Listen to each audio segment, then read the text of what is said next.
So obvious how capoeira is so healing.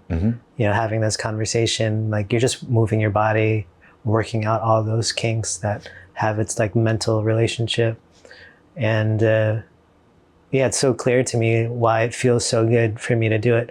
I don't know why, like it's so hard for me to get there sometimes, But I mean, the things that are healing also are challenging, and we always have resistance to them, and resistance isn't always resistance, but it's also powerful to think of resistance as resistance, like in all cases, because then when we see it that way, then we can motivate ourselves to engage. But I think the problem with capoeira in general is that there is this laissez-faire attitude that a lot of capoeiristas have, that like, leave your bad energy outside the door. And when you come inside, clear yourself, and we want you to be present here. And then, but one, you can't, because everything that's inside you comes into the door with you. So pretending that it's not there doesn't help. And then you see people lash out or act out in the hada, and sometimes it results in a stern talking to, or, you need to take care of each other, But rarely does it get into okay, so what's going on with you? Or what can, all right, I see what's happening now, and I just want you to breathe, and I want you to just do this movement when the person throws the attack. And I know the attack is scary and it feels uncomfortable because it's such a small space, but we're going to walk through it. And then, okay, now let's try it again. Okay, again, more smoothly. Okay, so now how does it feel? I see that you're breathing more calmly now. And just work through how the movement was affecting that person, and allow them to breathe and be present, because it's triggering.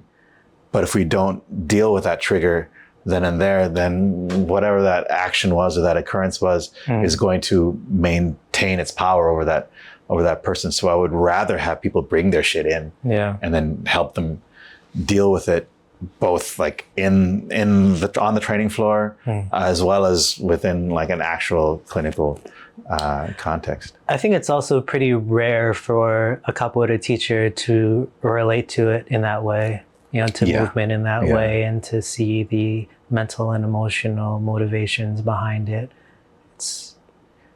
I've never seen that except for with you, to be honest. But it just makes total sense. Yeah, I mean, I think also that's kind of why I went back to grad school, is like I was telling you before, I felt this responsibility, and part of it, of course, is the people-pleasing caretaker archetype that I have learned to fulfill. But it also became my superpower, and as I started pushing off the people-pleasing, and learning how to create boundaries, it became a way that I was able to fill myself by filling other people, and connect in a way that was generative instead of extracting from myself. And so I went back to schools because I wanted to have all the tools in my toolbox that I could use for my students and for my community. And it's not a cheap solution. It's not a solution that everybody needs to do.